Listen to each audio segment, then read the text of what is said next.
श्रीमन्कृपाजलनिधे श्रीमन्कृपाजलनिधे कृतसर्वलोक सर्वज्ञ शक्त नतवत्सल सर्वशेषिन् स्वामिन् सुशील सुलभ आश्रित पारिजात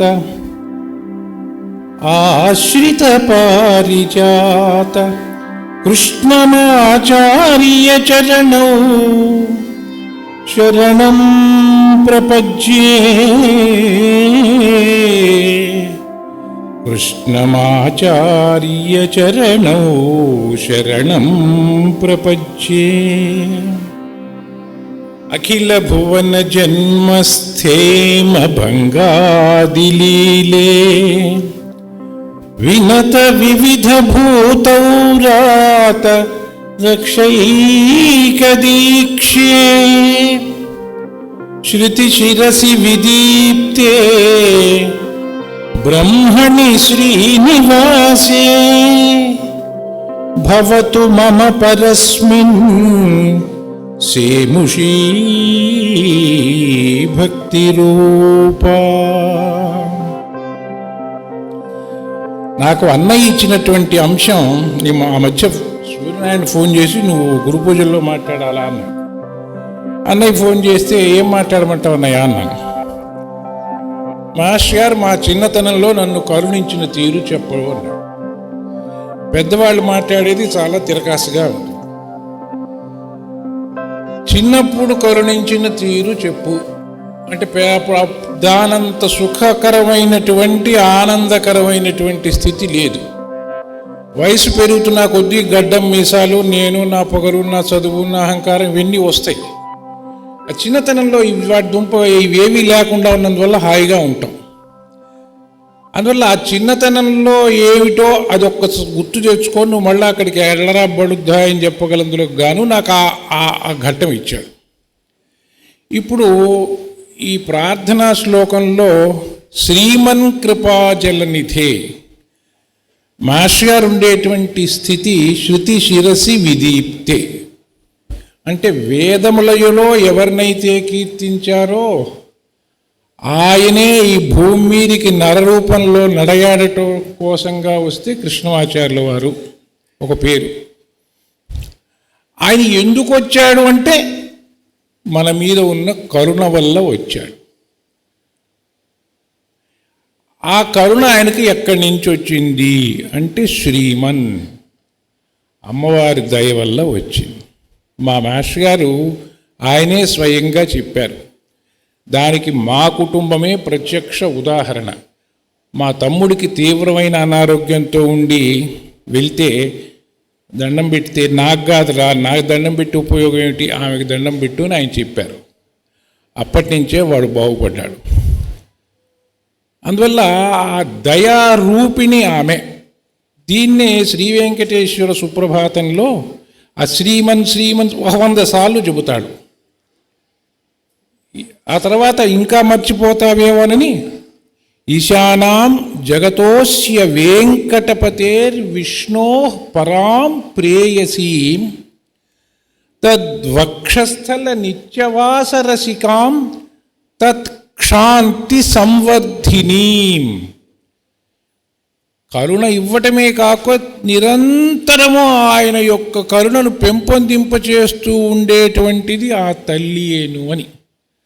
అందువల్ల అట్టి ఆ అమ్మగారి కరుణ పొందినటువంటి కుటుంబాల్లో మా కుటుంబం కూడా ఒకటి. అయితే ఎవడికి వాడు మా కుటుంబమే ఎక్కువగా పొందింది అని చెబుతుంటారు. అట్ట మేము చెప్తున్న వాళ్ళమేను అది ఏదో చెప్పడానికి ప్రయత్నం చేస్తాం. ఇప్పుడు నాకు 60వ సంవత్సరం నడుస్తున్నది. అన్నయ్య చెప్పిన దాని ప్రకారంగా 0 కొట్టేస్తే నేను 0 స్థితికి వస్తా. 6వ సంవత్సరం ఆ ప్రాంతాలకు వెళ్ళాలి. వాస్తవం కూడా అది. మేము హైదరాబాదులో, నేను 64లో పుట్టాను. నాకు మా నాన్నేమో శ్రీ వెంకటేశ్వర సుప్రభాతం చదువుతూ పూలు పెట్టేవాడు. మా అమ్మేమో కూర్చొని సివి గారి బొమ్మ ఎదురుగా దండం పెట్టుకునేది. నాకు అది తెలీదు ఇది తెలీదు. ఆయన గట్టిగా చదువుతున్నది ధారణ అయ్యేది. నేను ఆ పూలు అప్పుడప్పుడు సివి గారికి పెడుతుండేవాడిని. అది తొలి ఆరాధన. 1972 సంవత్సరము జూన్ 5 మా తండ్రి గారు మా తాతగారు వెళ్ళిపోయినారు. ఈ తర్వాత 4-3 రోజులకు మా ఇంటికి ఒక పెద్ద మనిషి వచ్చాడు. వస్తూ ఒక్కటి రాలి, ఇంకా 2 వచ్చారు. ఆయన పేరు పున్నయ్య శాస్త్రి గారు. ఆయన వెంబడి వచ్చినటువంటి వాళ్ళు పిడూరు జగన్మోహన్ రావు గారు ఒకరు, చింతపల్లి రామూర్తి, అదిగో వాళ్ళ అన్నయ్య. వస్తే ఆయన వస్తే జేబులో నుంచి ఒక ఫోటో తీసి సంచిలో నుంచి ఎర్రటి సంచి ఒక ఫోటో తీసి చూపించాడు పుణ్యశాస్త్రి గారు, మా మాస్టర్ గారు. అది నేను తొలిసారిగా మాస్టర్ గారిని చూడటం. ఇది అయిపోయిన తర్వాత మేము 73 జనవరి 5 గురజాలు వచ్చాం. మా నాన్నగారికి అప్పుడు ట్రాన్స్ఫర్ అయితే మేము గురజాలు వచ్చినటువంటి 4-5 మాసాలకు చేబ్రోల్లో గురు పూజలు జరుగుతుంది. చేబ్రోల్లో రామాలయ ప్రతిష్ఠ జరిగింది. ఆ రామాలయ ప్రతిష్టకు మాస్టర్ గారు వచ్చారు. మా అమ్మను మా చెల్లెల్ని తీసుకొని మా అమ్మ వెళ్ళింది. మా మాస్టర్ గారి ద్వారా దానికి అక్షరాభ్యాసం చేయించాలని. మా అమ్మాయికిను పుణ్యశాస్త్రి గారి అమ్మాయికి మాస్టర్ గారు ఊళ్ళో అక్షరాభ్యాసం చేశారు. చేసిన పిదప ఆయన గురజాలు వచ్చారు. వీళ్ళందరూ అక్కడున్నారు. ఆయన గురజాలు వచ్చారు. గోపిరెడ్డి మావయ్య ఎంబడి పెట్టుకొచ్చాడు. అప్పుడు ఫస్ట్ మాస్టర్ గారు నేను చూసి ఆయన వచ్చారు మా ఇంటికి. నేను, మా నాన్న, మా బామ్మ, మా చిన్న తమ్ముడు ఉన్నాం. ఎందుకు అంటే ఆయన ఎప్పుడో తర్వాత కాస్త వచ్చిన తర్వాత గురువే నీ దగ్గరికి వస్తాడు, నువ్వు పట్టుకోవటం నీ చేత కాదని సిద్ధాంతం ఆయన చెప్పలేదు, ఆయనది ఆచరణలో చూపించాడు అని చెప్పటానికి నేను ఒక ఉదాహరణ చెబుతున్నా. అప్పుడు నా వయస్సు 7వ సంవత్సరం. అంటే 7 కన్నా ముందు జరిగిన కథ చెప్పా. అంటే ఆయన అంతకు ముందు నుంచి మనల్ని పట్టుకొని నడిపిస్తున్నాడు అని చెప్పటానికి నేను చెబుతున్నా. 6వ సంవత్సరం నుంచి పట్టుకున్నాడని నీకు తెలిస్తే అంతకుముందు కూడా పట్టుకొనే ఉన్నాడనేది మనకు తెలీదు. ఈవేళ 17/3 మాస్టర్ గారు భౌతికాన్ని చాలించి అదొక 39 ఏళ్ళు పూర్తయినటువంటి సందర్భం. మరి ఆయన లేడు కదా అని ఎవడన్నా ఇక్కడ కూర్చున్న వాళ్ళలో కానీ ఇంకెక్కడున్న వాళ్ళు కానీ ఆ ఊహ కూడా ఎవరికీ రాదు. దీన్నే మా తాతగారు ఏం చెప్పేవారంటే, శరీరాన్ని అయితే వదిలేశాడు కానీ మమ్మల్ని వదిలేలేదు బాబు గారు, మా గురువు గారు అంటారు. అది ఇక్కడ కూర్చున్న అందరికీ, ఆయన్ని చూసిన వాళ్లకు, చూడని వాళ్లకు, చూడలేని వాళ్లకు, చూస్తూనే చూడలేని వాళ్లకు, ఆయన భౌతికంగా చూసామనుకున్నటువంటి వాళ్లకు కూడా ఆయన ఎవరో తెలీదు. నీకు తెలుసా కాదు, నాకు కొద్దిగా తెలియటానికి కారణం 2. ఒకడు తొలి మా మేనమావ గారు పున్నయ్య శాస్త్రి గారు, 2 మా తాతగారు కొద్దిగా. అందువల్ల ఇందరినీ ఆయన పట్టుకొని ఉంటాడు. ఇప్పుడు వాడు తులసి ఉన్నాడు, తులసి మనవడు కూడా వస్తాడు ఇక్కడికి, వాడు 4వ తరం వాడు. ఆచార్య గారు, వీడి కొడుకు, వీడి మనవడు. మరి ఎందుకు పట్టుకొస్తున్నాడు ఇట్ట అంటే కరుణ. ఈ కరుణ ఎట్ట వచ్చింది ఆయనకు అనేది చెప్పడానికి ప్రయత్నం చేశాను. నా మీద ఎట్ట ప్రసరించింది అనేది నాకు అన్నయ్య చెప్పినటువంటి విషయం. ఇందాక చెప్పాను, 6కు ముందు ఆయన ఉన్నాడు అంటే ఆయన అంతకు ముందు కూడా నన్ను పట్టుకొని ఉన్నాడు అనేది నా విశ్వాసం. ఆయన కూడా మళ్ళాగే పేరుతోటి పెట్టుకొని వస్తుంటాడు, ఏదో తడొక పేరు వేసుకొని వస్తుంటాడు. నీకెట్ట తెలుసు? నాకు తెలీదు, ఆయనే చెప్పాడు. I have come down to earth, I have come down to earth అని ఆయనే చెప్పారు. అంటే నీకు మనకు ఆయనకు తేడా ఒక పదం చాలు. మాకు 82 హోమియో క్లాసుల్లో కూడా మాస్టర్ గారు ఒక వాక్యం చెప్పారు, మేము 14 మందిమి దిగి వచ్చాము అని చెప్పారు ఆయన. 14 మందిమి మేము దిగి వచ్చాము. అట్ట ఆయన వ్యక్తం చేసినటువంటి సందర్భాలు 4-3 కన్నా బయటికి కనపడవు. ఇందాక ఉదయం అన్నయ్య మాట్లాడుతూ పెద్దబొట్టమ్మ గారి విషయం చెప్పారు. పెద్దబొట్టమ్మ గారి వారి యొక్క రూమ్లో నేను అన్నయ్య కలిసి ఉన్నాం ఒక 3 రోజులు 86లో అమ్మగారితో పాటు. పెద్దబొట్టమ్మ గారికి సత్యబాబు గారు ఆ దగ్గరకు వచ్చి గురువు గారు అని మాస్టర్ గారి గురించి చెప్పేవారు. మాస్టర్ గారు శరీరం వదిలేసినటువంటి సంఘటన నాకు బాబా గారే చెప్పారు, అవి చెప్పారు. అది నేను రికార్డ్ చేశాను కూడా. అందువల్ల ఈ శరీరమునకు, ఈ కాలమునకు, ఈ పేర్లకు అందనటువంటి వెలుగు ఏదైతే ఉన్నదో దానికి ఇటీవల కాలంలో పెట్టుకున్నటువంటి పేరు ఎక్కిరాల కృష్ణమాచార్య. అది నాకు అనుక్షణము, మళ్ళీ మాట్లాడితే రోజు రోజుకు ఆ భావం బయట సంఘటనలు నిజ జీవితంలో నేను చూస్తూ ఉన్నటువంటి వాటి వల్ల అది అనుక్షణము పెరుగుతున్నటువంటి భావం. నాకు 60 ఏళ్ల వయసులో, ఇంకా వయసు పెరుగుతున్న కొద్దీ ఆ భావం పెరుగుతున్నది. ఆయన శాశ్వతుడు అంటా. నీవేమైనా ఇంకొక ఉదాహరణ చెప్పగలవరా అబ్బాయి అంటే, గురు పూజలకు వెళ్ళాం. ఆయన టిఫిన్ తింటూ ఇట్లా నిలబడ్డారు. పున్నాం, పిచ్చి పున్నాం అనేవారు మమ్మని. పిచ్చి పున్నాం, నోరు తెరువు అని చెప్పి ఒక గోధుమలో ఉప్మా నోట్లో వేసి వాళ్ళని పుట్టినరోజే అన్నారు. మా నాన్న జాతక సింహ. మా నాన్న మా అమ్మని ఎత్తుకున్నవాడు. అంటే చిన్నప్పటి నుంచి వాళ్ళు ఒక చోట పెరిగారు. మా నాన్నకు అందరి జాతకాలు రోజు ఇదే ఉద్యోగం. ఇవాళ నీ పుట్టినరోజు ఏమిటే మాస్టర్ గారు నీ పుట్టినరోజు అన్నారు అని ఇంటికి వచ్చి చూశాడు. ఎప్పుడు ఇది జరిగింది? 81లో. అంటే అప్పటికి మా అమ్మకు 35 ఏళ్ళు. అప్పటికి మేము 6 పిల్లలం పుట్టేశాం. 11/1/46 మా అమ్మ పుట్టినరోజు తారీఖు జాతకం ప్రకారం ఉంది. జాతకం మా ఇంట్లో. ఆయనకి ఎట్ట తెలుసు?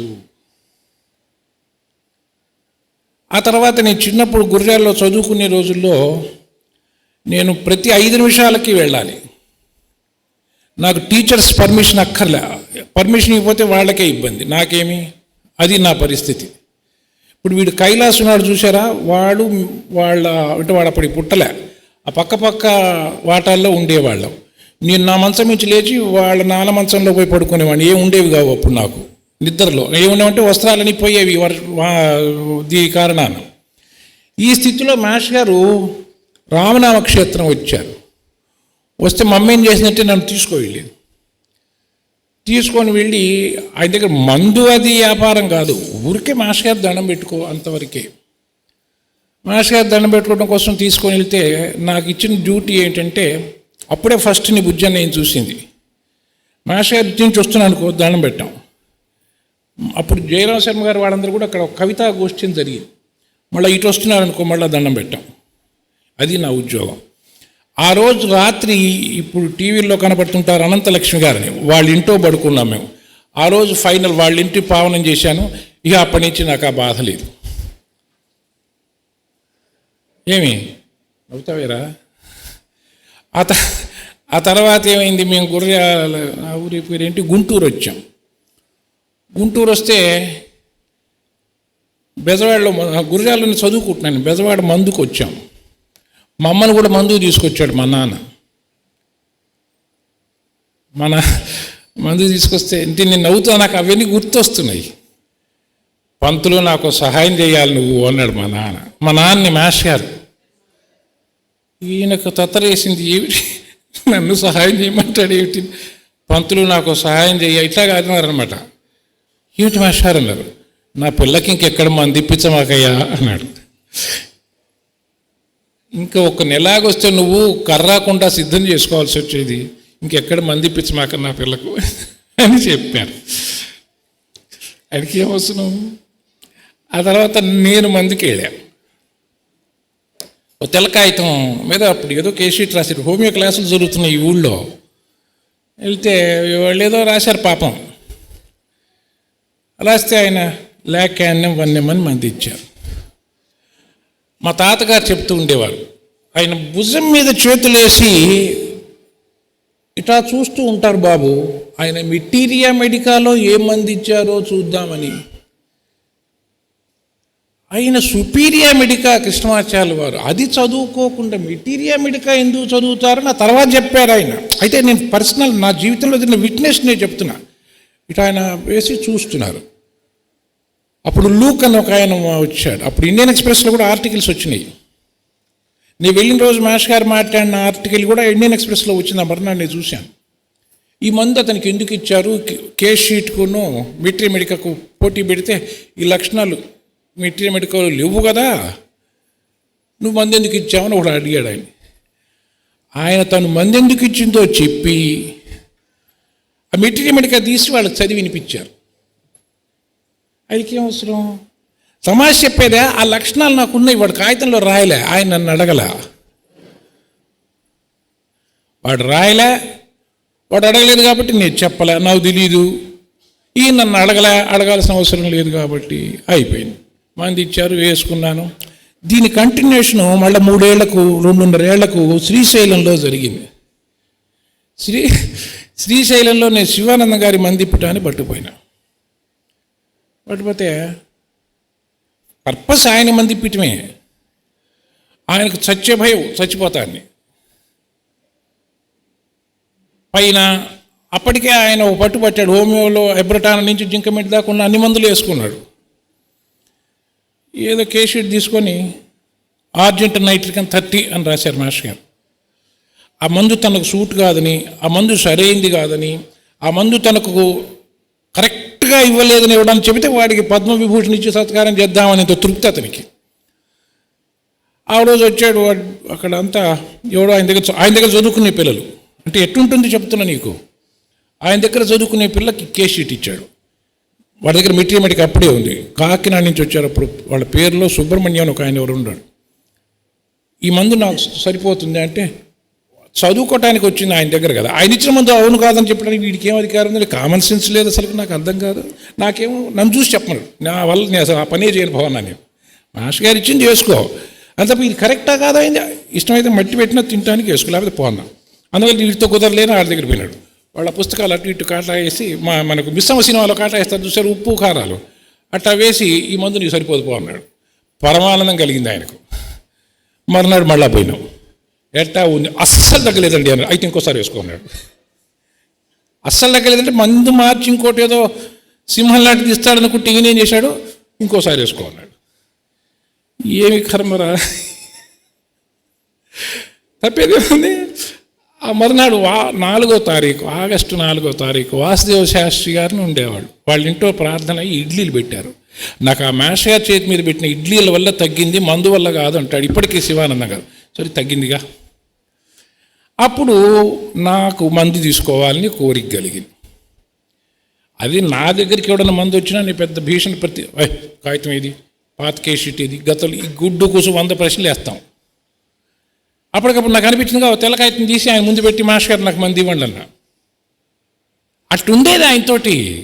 తప్పు ఆయనది, నా తప్పు కాదు. మా నాన్న కూడా అంటానులే, నేను మా నాన్న తెగదీట్టేవాడు నన్ను. అటు చేయబట్టుకొని మాస్టర్ గారు ఇదిగో ఆయన అంటున్నాను, ఆ చేయి పట్టుకొని ఇటు తిప్పి ఇటు చూపించేవాడిని. మాస్టర్ గారు ఇది అంటే, మా నాన్న ఏంటిరా ఎవరు అనుకుంటున్నావు, ఆ చేయి పట్టుకోవటం ఏందిరా, ఆ చెప్పటం ఏందిరా నన్ను తిట్టేవాడు. అది తెలిసి వచ్చేది కాదు. మాస్టర్ గారు నాకు మంది ఇవ్వండి అన్న. ఆయన ఏమనలే పాపం. అప్పుడు నీకు బెజవాడలో లేఖాన్ని వన్యం ఇచ్చా కదరా, ఎట్టా ఉంది అప్పుడు అన్నారు. దొరికాడు రైన్ అనుకున్నా. అప్పుడు లేఖాన్ని వన్యం ఇచ్చారు, నేను చెప్పాను మాస్టర్ మీకన్నా చెప్పలేదుగా. అప్పుడు ఎట్టుందో చెప్పలేదు. అప్పుడు లేఖాన్ని వన్యం ఇచ్చింది ఎట్టుందో నేను చెప్పలేదు. ఇప్పుడు ఎట్టుందో నేను చెప్పాలా మాస్టర్ గారు, మీకు తెలుసు మంది నన్న అటు మాట్లాడేవాడిని, హాయిగా ఉండేది. ఎప్పుడు చిన్నతనం కాబట్టి అతను పెద్ద తిరకాసు ప్రశ్న వేశాడు, మంచివాడు అనుకునేరు. అడిగితే మళ్ళీ లేకన్నా వన్యం ఇంకో డోసు వేసుకోరా అన్నారు. అక్కడ ఇరిగేషన్ గెస్ట్ హౌస్లో భోజనం, వాడు నానా కంగాళి పెట్టేవాడు. అప్పుడు నాకేం ఉల్లిపాయలు ఇప్పటికీ నాకు అలవాట్లేదు. ఏది అడగకూడదు, ఏది అడగాలి ఏం లేదు అన్నీ అడుగుతారు. మాస్టర్ గారు వాళ్ళు ఉల్లిపాయ వేసి పెడుతున్నారు, పర్వాలేదురా వేసుకో అన్నారు. తెనాలి రారా అని చెప్పారు. మళ్ళీ 15 రోజులకు ఆయన తెనాలి వచ్చారు. అప్పుడు వీడికి ఒంటో బాలే, గుర్తుందిరా నీకేగా, ఆ అమ్మాయికి ఒంటో బాలే. వీళ్ళందరూ కూడా వచ్చారు కృష్ణప్రసాద్ ఇంటికి. నాకు 81 ఆగస్టు నాకు టెస్టీస్ ఇంత వాచింది. అదేందో తెలుస్తావు, మేము డిగ్రీ చదువుతున్నాం తప్ప నాకు ఆ బాధ నొప్పి తట్టుకోలేని తప్ప హైడ్రోసిల్ అది ఏందో ఎవరికి చెప్పాలో చెప్పకూడదో అది ఏందో తెలియని పైచ్చాం. ఇట్లా ఎవడన్నా ముట్టుకున్నా నాకు చచ్చే నొప్పి. మాస్టర్ గారు వచ్చారు, తెనాలి వెళ్ళలేకపోతే. ఇప్పుడు ప్రతివాడి పిల్లగాడి జోబుల్లో కూడా ఈ మామూలు డబ్బులు కాదు, ఆ ఫోన్లో డబ్బులు ఉన్నాయి పిల్లలకు. మాకని డబ్బులు లేవు. మా నాన్న జీతమే 400. ₹1, ₹2 కూడా మాకు ఇచ్చగలిగే శక్తి లేదు కుటుంబానికి. మాస్టర్ గారు వచ్చారు, వెళ్ళాలా ఎట్టా. ఒకరోజు గడిచిపోయింది. నాకేమో ఆయన దగ్గరికి వెళ్ళలేకపోతుంటే ఒక బాధ, ఈ బాధ ఏమో కదిలిస్తే నొప్పి. సరే ఏం చేద్దాం, 10 అడుగులు వెళ్దాం. రిక్షా అప్పుడు రిక్షా నరమానవుడు కనపడేవాడు కాదు మేము ఇంటి దగ్గర. రిక్షా వాడంతటి వాడు వచ్చి నువ్వు బస్ స్టాండ్కి వస్తావా అంటే మాస్టర్ గారు రమ్మంటున్నట్లు నన్ను అని 10 అడుగులు వేసేద్దా ధైర్యం చేసి. రిక్షా వాడు వచ్చి బస్ స్టాండ్కి వస్తావా అని, ఎక్కడ నీకెందుకు మాస్టర్ గారు రమ్మన్నారని బస్ ఎక్కి ఆ రిక్షా ఎక్కే బస్ స్టాండ్ పోయినా. బస్ స్టాండ్ అప్పుడే ఆ ఊరి పేరే గుంటూరు, గుంతలు తప్ప ఏముండదు, ఎగరేసుకుంటూ ప్రాణం పోయే స్థితి. బస్ స్టాండ్ పోతుంటే బస్సు ఎదురు వచ్చింది, బస్సు ఎక్కా. బస్సు ఎక్కగానే నిద్ర పట్టింది కాబట్టి బాధ తెలియదు. లేపాడు పక్కన నన్ను కాసేపటికి. ఏందన్నా, ఎక్కడికి వెళ్ళాలి నువ్వు అన్నాడు. నాకు తెలిసి వస్తేగా మాస్టర్ గారు తెనాల్లో ఉన్నారని తెలిసి ఎక్కడున్నారో నాకు తెలియదు. తెనాలి వెళ్ళాలన్నా, తెనాలి బస్సు ఎక్కి అమెరికా పోతాడు ఎవడైనా, తెనాలి తప్ప ఆ బస్సు ఎక్కడికి పోదు, తెనాలి పోవాలన్నా. తెనాలి వచ్చింది అన్నాడు. ఎక్కడికి పోవాలి, మా గురువుగారి దగ్గరికి పోవాలన్నా. అంత తప్ప నాకు తెలియదు. మీ గురువుగారు ఎవరు అని అంటే ఫలానా, నువ్వు ఇక్కడ దిగన్నాడు. దింపి నన్ను ఎటు పోవాలో చెప్పి పంపించాడు. కనికా పరమేశ్వరి ఆలయంలో మాస్టర్ గారు ఉదయం భగవద్గీత చెప్పేవారు, సాయంత్రం జైవిజయుల కథ చెప్పేవారు. ఆ పక్కన సాయిబాబా గారి మందిరంలో ఉదయం పూట ఉదయం నుంచి మధ్యాహ్నం మందులు ఇచ్చేవాడు. ఆ మందులు ఇచ్చే దగ్గరికి వెళ్ళేసరికి మాస్టర్ గారు ఎదురే కృష్ణప్రసాద్ వాళ్ళ ఇల్లు, కొద్దిగా ఎత్తుగా మెట్ల మీద ఉండేది. నేను అక్కడికి వెళ్ళినప్పుడల్లా ఎప్పటికీ నిలబడి దండం పెట్టుకొని వస్తా. ఆ ఎత్తు మెట్లుంటే ఆ ఇంట్లో ఉన్నారు మాస్టర్ గారు, టిఫిన్ చేయడానికి వెళ్ళారని చెప్పారు. చెబితే నేను ఇటు పక్కన ఉన్నాను, సరే రోడ్డు క్రాస్ చేసి వెళ్ళాలి. ఈ లోపల ఆయన బయటకు వస్తున్నారు. మా తాతగారు తమాషాగా చెప్పేవారు, కృష్ణమాచార్య వారితో ఏకాంతంగా మాట్లాడాలి అని అడుగుతాటేవాడు. వాళ్ళ ఆవిడకే అవకాశం లేదు, నీకే అవకాశం ఉందా అంటాడు.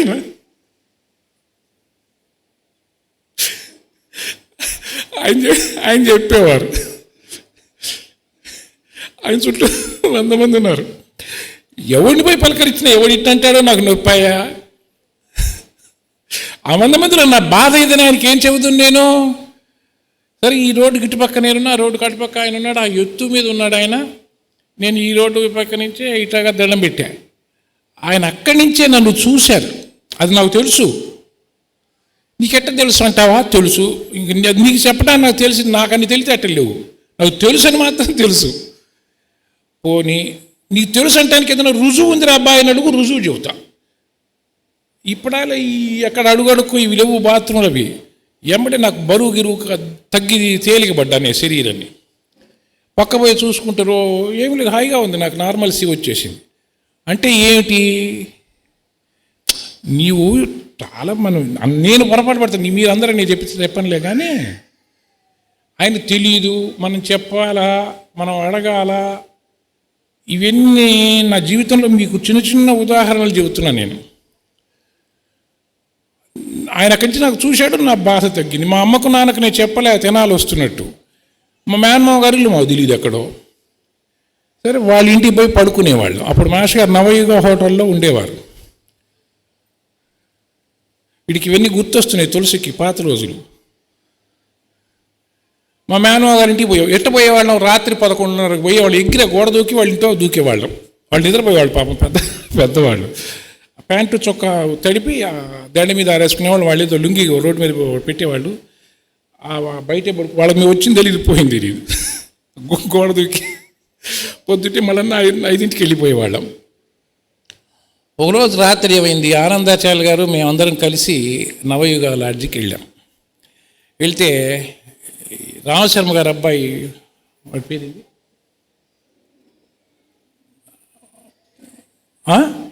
భీమశంకర్, వాళ్ళందరూ శ్రీశైలం నుంచి వచ్చారు మాస్టర్ గారితో పాటు. వాళ్ళందరూ మంచం మీద పడుకొని ఉన్నారు. అరే శైవంగా లేచి వైష్ణవంగా పడుకుంటారా అన్నాడు ఆయన.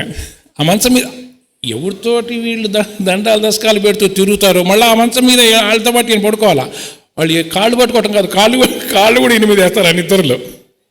అరే శైవంగా లేచి వైష్ణవంగా పడుకోరా అన్నారు. అంటే ఆ దృష్టికోణం నన్ను ఆకర్షించిన దృష్టికోణం. తర్వాత ఆయన ఎప్పుడో చెప్పారు, ఈ శైవం వైష్ణవం కొట్టుకుంటే క్రైస్తవం పుట్టింది, క్రాస్ పుట్టిందని. ఆచార్యులు గారు మేమందరం ఒక 20 మంది 15 మంది అక్కడే ఒకడి ఊళ్ళో ఒకడు సర్దుకొని ఆ కాస్త గదిలోనే కూర్చుంటే అప్పుడు క్రీడామయుడు వినిపించారు మాస్టర్ గారు. ఆ తర్వాత ఏమైంది, మా మేనమావ గారు అరే మాస్టర్ గారిని భోజనానికి పిలవాలి రా అని అడిగాడు. భోజనానికి పిలవాలంటే పెద్ద బ్రహ్మాండమైన పిలుద్దామా అన్న. ఆయన తోడు ఒకడు కావాలి. చాలామంది పుణ్యశాస్త్రి గారు బాగా సన్నిహితం మాస్టర్ గారికి సత్య భయం. పుణ్యశాస్త్రి గారికి దగ్గరున్నప్పుడు ఏదో చెబుతా సిఫార్సులు బఫార్సులు ఆయన చేత కాదు. మతయి మంది పిచ్చాలన్నా పోయి లైన్లో నిలబడని చెబుతున్నా ఆయన. నన్ను మా పెద్దమావయ్య అడిగాడు, సర్లే మావయ్య అన్నారు, తినాలిగా. ఆయన దగ్గరికి పోయినాం, మాస్టర్ గారు మావయ్య భోజనాన్ని పిలుస్తున్నాడు అన్న.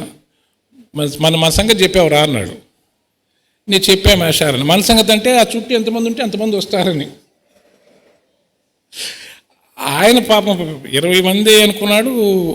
నేను ముందే చెప్పా, మాస్టర్ గారి పక్కన ఎంతమంది ఉంటే అంతమంది వస్తారు మావయ్య, నువ్వు ఓపికంటే చెప్పన్నా. ఓ పర్లేదు రా అన్నాడు. సరే మన సంగతి చెప్పావు రా ఇలా అన్నాడు. ఆయన సరే అన్నాడు. రాత్రి 10ంటికో 10:30కో వాళ్ళ ఇంటికి భోజనానికి పోయినాం. ఆయన పాపం అప్పటికి 70 మందికి వడ్డించాడు. 100 మంది 110 మంది పోయినారు వీళ్ళు. ఎవరు అప్పుడే ఇప్పుడు అలా హోటల్స్ లేవు, ఆయనకని తెలితేటలు లేవు.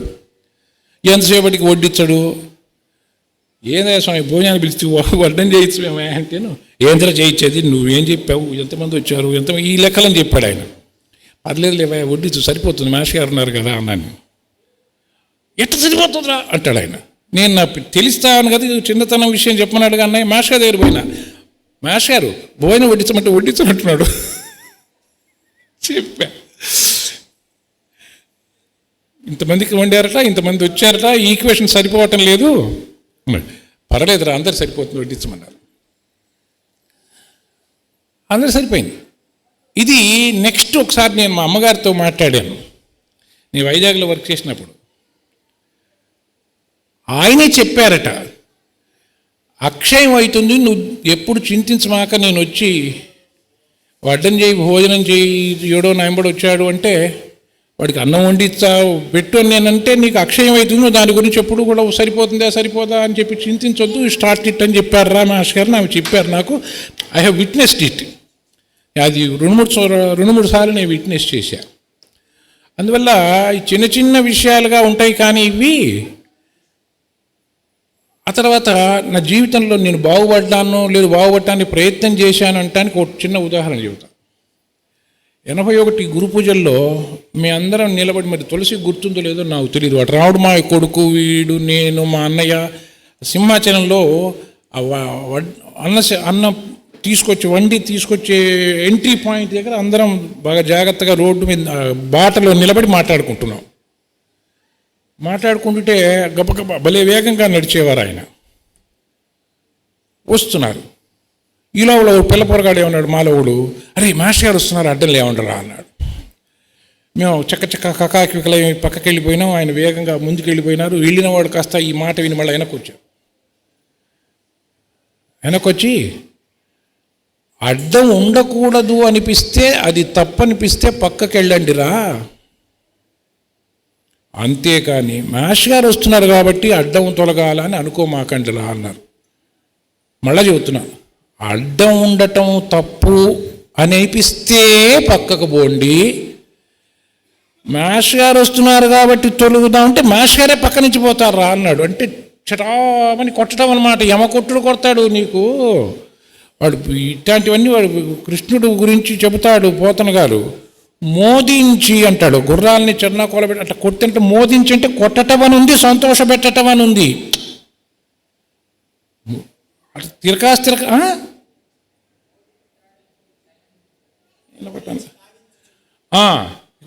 ఏదో ఒకటి మోదించంటే సంతోషపెట్టడం అని కూడా. ఇది జరిగి అదొక 19-20-42 ఏళ్ళు. అంటే ఇవాళ రోడ్డు యాక్సిడెంట్స్ జరగటానికి ఆ చిన్న సవరణ చేసుకుంటే చాలు. ఒకరోజు మేము హోమియో క్లాసుల నుంచి వస్తుంటే మా రమణ బహుద్దుడుకువాడు. ముందు ఒక తప్పు మాట, తర్వాత ఒక తప్పు మాట లేకుండా వాడి నోటో మాటే వచ్చేది కాదు. హోమియో క్లాసులు ఆ రోజు కరెంట్ లేక క్యాన్సిల్ అయింది, మేము తిరిగి వస్తున్నాం. ఈవాడు స్కూటర్ అడ్డం పడిపోయినాడు. అయ్యి సస్తావరా అన్నాడు వీడు. అంటే ఎంత నేవళంగా చెప్పాడు. ఎవడో ఇంకో స్కూటర్ కింద పడబోతే చస్తావురా అని చెప్పాడు వీడు. ఇంకా 5 అడుగులు వేసాం, ఇంకోటి స్కూటర్ కింద పడిపోయినాడు. అరే ఇంటి దగ్గర చెప్పొచ్చావా అన్నాడు వీడు. చెప్పే తీరు. కాసేపటికి వీడే ఒక స్కూటర్ కింద పడిపోయినాడు. ఆ స్కూటర్కి వెళ్తున్నటువంటి పెద్ద మనిషి ఆపి, నాన్న పక్కనిచ్చి వెళ్ళరా అని చెప్పాడు మాస్టర్ గారు. నడిపేది బుజ్జన్నయ్య స్కూటర్, వెనకాల మాస్టర్ గారు కూర్చున్నారు. వాడు రోడ్డు మీద ఆగాడండి. రే నేను ఎట్ట మాట్లాడాను, ఆయన ఎట్ట చెప్పాడు చూడరా అంటే. మాస్టర్ గారు అంటే ఎక్కడ ఉంటాడని ఎందుకు చెబుతున్నా మీకు నేను. ఆ తర్వాత వైజాగ్లో హోమియో క్లాసులకు పోయినాం మేము. నాకు హోమియో చదువుకుందాము వస్తుంది అట్లాంటి పిచ్చి ఆలోచనలు ఏం లేవు నాకు. ఊరికే ఆయన చూస్తూ కూర్చోవచ్చు అనే కారణమే. వెళ్తే ఆయన ప్రతి 2 రోజులకు అడిగేవారు మమ్మల్ని. ప్రతి 2 రోజులకు, అరే అన్నం సరిపోతుందా, కడుపున తింటున్నారా, ఎక్కడికి వెళ్ళమాకండి, టైంలో ఖాళీగా ఎక్కడ ఉండొద్దు, మన డిస్పెన్సరీ కానీ మన ఇంట్లోనే కూర్చోండి. ఈ ప్రతి 2 రోజులకి ఈ పాఠం మాకు. అప్పుడే యతీంద్రుల వారు వచ్చారు. ఫస్ట్ టైం నేను వారిని చూడటం. ఆ రోజు ఆదివారం బ్రహ్మాండమైన వాన పడ్డది. డిస్పెన్సరీకి మేము వెళ్ళలే ఉదయం పూట. మధ్యాహ్నం పూట సరే చూద్దామని వెళ్ళేసరికి జనం చాలామంది ఉన్నారు. మాస్టర్ గారు క్రీడామయుడు వినిపిస్తున్నారు. వారికి ఒంటి నిండా ఎర్రగా అంతంత గడ్డల్లాగా వచ్చినాయి. మాస్టర్ గారికి జ్వరంగా కూడా ఉంది. అప్పుడు ఆయన వినిపిస్తున్నారు. మా తాతగారు చెబుతుండే, తడవకు ఎందుకు నువ్వు రిఫరెన్స్ ఇస్తావంటే అర్థమవుతుందని. కృష్ణమాచార్యుల వారికి 101 ఫీవర్ వచ్చిందట, ఎట్ట తగ్గుతుంది అంటే అమ్మగారు చెబుతారట. 104 వాడిని తీసుకొచ్చి ఆయన దగ్గర కూర్చోబెట్టి 101 పోతుంది అని. 101 ఫీవర్ ఎట్ట తగ్గుతుంది అంటే 104 వాడు కనుక వస్తే ఈయన ఫీవర్ అదే పోయి లేచిపోతాట. సరే ఆ రోజు చదివి వినిపిస్తున్నారు. మేమందరం వెళ్ళాము. ఇట ఇదే గదనుకో వరండా, ఇట దిగారు. మాస్టర్ గారు ఈ వరండా మీద ఉన్నారు. అటా వచ్చి అటువైపు యతీంద్రుల వారు ఉన్నారు. నేను ఈ మధ్యలో ఉన్నా. నాకు ఇద్దరు కనబడుతుంటారు. మాస్టర్ గారు కనబడతారు, యతీంద్రుల వారు కనబడతారు. వీళ్ళకి చిన్న అక్కయ్యపాలెం వింటూ ఉన్నాయా. అటుపక్క నుంచి ఆయన పరాత్పరుడేడి అన్నారు యతీంద్రుల వారు. ఇటుపక్క నుంచి మాస్టర్ అదే సమయంలో గురువు గారు ఏర్రా అన్నారు. ఇద్దరు నన్నే అడిగారు. అంటే ఆ అప్రోచ్ నాకు వాస్తవంగా యతీంద్రుల వారిని నేను తొలి దర్శనం చేసింది అప్పుడే. నాకు వారంటే గౌరవం కలగటానికి వారే ఎక్కడైనా నాకు అది ఒకటే యాడ్ స్టిక్. మాస్టర్ గారిని ఎవరన్నా భక్తిభావంగా ఆరాధన భావంతో చూస్తున్నట్టే వాడు నా గొప్పోడి కిందనే లెక్క. నీకెట్టా దీనికి ఏంటంటే మేము ఒకసారి గుంటూరులో ఒకళ్ళ ఇంటికి వెళ్ళాం. ఇళ్ళనే చెబుతాలే, పెద్ద సింహాసనం ఉంది. ఆ సింహాసనంలో ఆ ఇంట్లో ఒకళ్ళు కూర్చొని ఉంటారు. నేను మా తాతగారు అన్నయ్య అందరం వెళ్ళాం. ఆ సింహాసనం నుంచి ఒక పెద్ద మనిషి లేచి అన్నయ్యని ఆ సింహాసనంలో కూర్చోబెట్టి అన్నయ్య కాళ్ళ అట్ట నొక్కి ఇది అందరూ చూసి సంతోషపడ్డారు. మేము ఇంటికి వచ్చాం. ఇంటికి రాగానే తాతగారు అన్నారు, బాబు గారు ఆయన చాలా మంచివాడు బాబు గారు అన్నాడు నాతోటి. మళ్ళీ చెబుతున్నా, ఆ కుర్చీ మీద అన్నయ్యని కూర్చోబెట్టాడు, పెద్ద కుర్చీ మీద. ఆయన కింద కూర్చున్నాడు. అప్పటిదాకా పెద్ద కుర్చీలో కూర్చున్న ఆయన. మేము మళ్ళీ ఇంటికి వచ్చాం అందరం. బాబు గారు ఆయన చాలా మంచివాడండి అని తాతగారు అన్నారు. ఎందుకన్నాడో నాకు తెలుసు. ఎందుకండి అన్న, మన బాబుని అక్కడ కూర్చోబెట్టి ఆయన కింద కూర్చున్నాడు కదా, అందుకు మంచివాడు. అదే యాడ్ స్టిక్ నాకు. ఏం చెటో పోయిందిరా.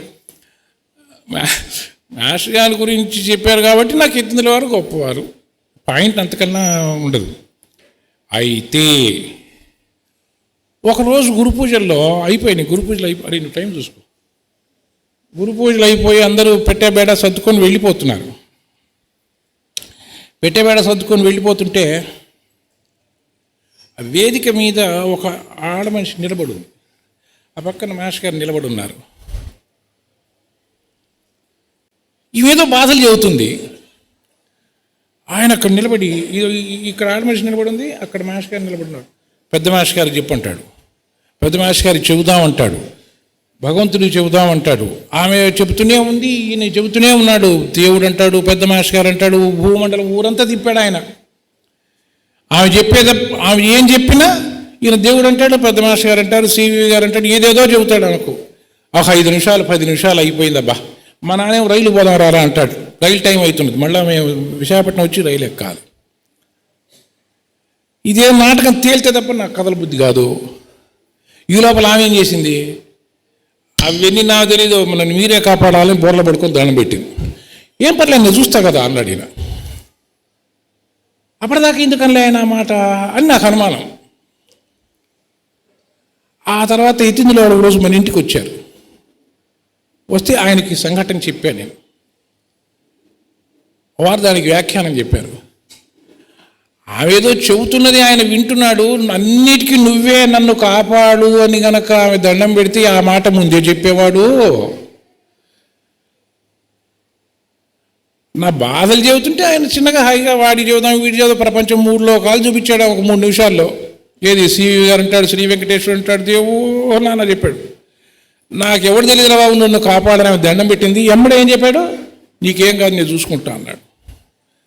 అంటే మాస్టర్ గారు అంటే ఇంకో చిన్న కథ చెబుతా. అరే ఒక్క నిమిషం. 83 జనవరి 1వ తారీఖు మాస్టర్ గారు కారంపూడి వచ్చారు. వస్తే ఒక ఆమె నేను ఎరగను, మా వాళ్ళు మా పిన్ని పట్టుకొచ్చింది. ఆమె అటు ఇటు తిరుగుతుంటుంది. ఎందుకు తిరుగుతుందో ఏందో తెలియదు మనకు. ఉండలేదు, కూర్చోలేదు, నిలబడలేదు, పోలేదు. అప్పుడు స్కెడ్యూల్ మాస్టర్ గారు ఉదయమే వచ్చేస్తారని, బట్ ఆయన సాయంత్రానికి వచ్చారు. ఈ లోపల ఆమె వెళ్ళిపోవాలి, చీకటి పడుతుంది, 3 అవుతుంది, వెళ్ళిపోవాలి, బస్సులు దొరకవు అంటుంటే ఈ లోపల మా పిన్ని ఏం చేసింది, సరే తాతగారు చెప్పి దండం పెట్టిపో అని ఆమె చెప్పింది. ఈవెన్ తాతగారి దగ్గరికి తీసుకెళ్ళి చెప్పాల్సినటువంటి బాధ్యత నాకు అప్పగించబడింది. ఆమెట వస్తూనే ఆమె పేరు ఆమె బాధ ఏమీ చెప్పుకోవటం కాదు, మాకు ఏ గ్రహం బాగలేదో అని she wants to explain her grievance. ఆ బాధ ఏదో చెప్పుకోవాలని ప్రయత్నం చేస్తూ ఎత్తుకోవటం ఏం చెప్పింది, మాకు ఏ గ్రహం బాగలేదు అని ప్రారంభం చేసింది. అప్పుడు తాతగారి రెస్పాన్స్, గ్రహరాటు వస్తున్నాడు కదా, అన్నీ బాగుంటాయి. చిన్న పదాలు ఇవి. ఏ గ్రహం బాగలేదు, ఎక్కడైతే ఆగుతుందో మనం అక్కడ ఆయన మొదలవుతాడు. గ్రహరాటు వస్తున్నాడు కదా, అన్ని బాగుంటాయి అన్నది. కథలను కూడా కదండి బా, కుర్చీలో అట్లాగే కూర్చొని హాయిగా అలవోకగా చెప్పాడు ఆ మాట. అంత తేలిగ్గా అర్థమయ్యే మాటలు కావి ఇవి. ఆ ఉదయం నుంచి రానివాడు ఈయన గ్రహరాటు వస్తున్నాడు కదా, అన్నీ బాగుంటాయి అనగానే కారు ఆగింది. ఆయన దిగాడు. సరే అప్పుడు పసివాడు వాడు లాలయ్య, సిహెచ్ లాలయ్య అని వాడు మెనింజైటిస్ అయితే వాడు ఉదయం వచ్చి ఆ చెట్టు కింద పడుకున్నారు. మేము గమనించుకోలేము. మాస్టర్ గారు రాగానే వాళ్ళు పాదాలు కడిగారు, హారతి ఇచ్చారు. ఇలా గౌకుని మాస్టర్ గారు సగంలోని వెళ్ళి వాడిని చూశారు, వాడికి ఓపియం అన్నం ఇచ్చారు. వాడు 4-3 ఏళ్ళు బతికాడు. సిహెచ్ లాలయ్య పిల్లవాడి పేరు. వాడు బాగున్నాడు. ఆయన మెళ్ళో పూలమాల వేశారు. ఆయన చక్క వెళ్ళిపోతున్నారు. ఈమె మా ఆయన అని అక్కడ మొదలు పెడితే ఆయన అక్కడ ఉన్నాడు. చెప్పాలిగా, వినాలిగా. ఈ లోపల ఆయన మెళ్ళలోంచి దండ తీసి అటు ఇచ్చేసారు. ఆమె వచ్చి ఆమె చేతిలో పడ్డది. నువ్వు దండం పెట్టుకొని చెప్పవన్నా నేను. చెప్పిందే, విన్నాడా, సమాధానం చెప్పాడా నాకు తెలియదు. ఊరికి జరిగిన కథ చెబుతున్నాను నీకు. ఏమిటి కథ బ్యాక్గ్రౌండ్ అంటే, ఒక పల్లెటూరు. ఈ భర్త ఒక విలేజ్ ఆఫీసర్. ఊళ్ళో కొట్టుకుంటారు, ఘర్షణ. ఇతను ఒక గ్రూప్ లీడరు. ఇతనికి ముహూర్తం పెట్టేస్తే గుడ్డు కూర్చొని వాళ్ళు ఏదో బెదిరించారు. ఈమె దగ్గరికి వచ్చి చెప్పారు, తన భర్తకి ఏదైనా అయిపోతుందేమో అని ఈమె వచ్చి మాస్టర్ గారికి దండం పెట్టుకొని చెప్పుకోవాలి అని కోరిక. ఆమెకు పాపం అవకాశం చిక్కుతుందేమో, ఒక 1/2 అవర్ 1 అవర్. ప్రతివాడు ఏమనుకుంటా అంటే ఇంకా ఆయనకి వేరే గోలే లేదు, మన గోల ఒక్కటేనో, కనీసం 1 గంట వెనకపోతాడా అని. ఇక చెప్పి ఆమె టీసిరేసాడు, వెళ్ళిపోయింది. నువ్వు పోవమ్మా అని చెప్పాను నేను. తన భర్తకి ఏమన్నా ప్రమాదం జరుగుతుందేమో అనే భయం కోసం వచ్చింది. నువ్వు మానేరా మగడా అంటేనేమో అంటాడు, నిన్ను వదిలేస్తా కానీ రాజకీయం వదిలిన అంటాడు. అతను అంత చాలా మంచోడు. ఆ మర్నాడు పొద్దుటే అతని ఊళ్ళో అందరిని పిలిచి నేను మానేశాను, ఇంకేం విడ్జోల్ నేను రానని అనౌన్స్ చేశాడు. అతను వచ్చాడా ఇక్కడికి, అడిగాడా, చెప్పారా, విన్నాడా అంటే ఏం లేదు, అవసరం లేదు అని నేను చెప్తున్నాను. అందువల్ల మరి అదే కారంపూడిలో మాస్టర్ గారు, మా చిన్నప్పుడు అబద్ధంతో ప్రారంభమైంది నా సివివి యోగం. అబద్ధం ఏంటంటే వాసు, ఇప్పుడు దిడు వాసు ఉన్నాడు కదా, వాళ్ళ ఇంట్లో కాంగ్రిగేషన్ పెట్టారు. కాంగ్రిగేషన్ పెడితే అందరు ప్రార్థనకు వస్తారు. నాకు 8 ఏళ్ళ వాడిని. అందరూ మాస్టర్ గారు వచ్చారు అక్కడికి అని కబురు చేశారు. ఒట్టిది ఆయన రాలా, ఆయన వచ్చారో లేదు చూడటానికి నన్ను పంపించారు రాయబారిగా. వెళ్తే వాళ్ళు ఆయన రాలేదని కబురు వచ్చింది. ఆ తర్వాత నేను మా అమ్మ వాళ్ళ ఇంట్లో ప్రార్థనకి వెళ్ళాం. వెళ్తుంటే ఒకటి ఆపాడు నన్ను.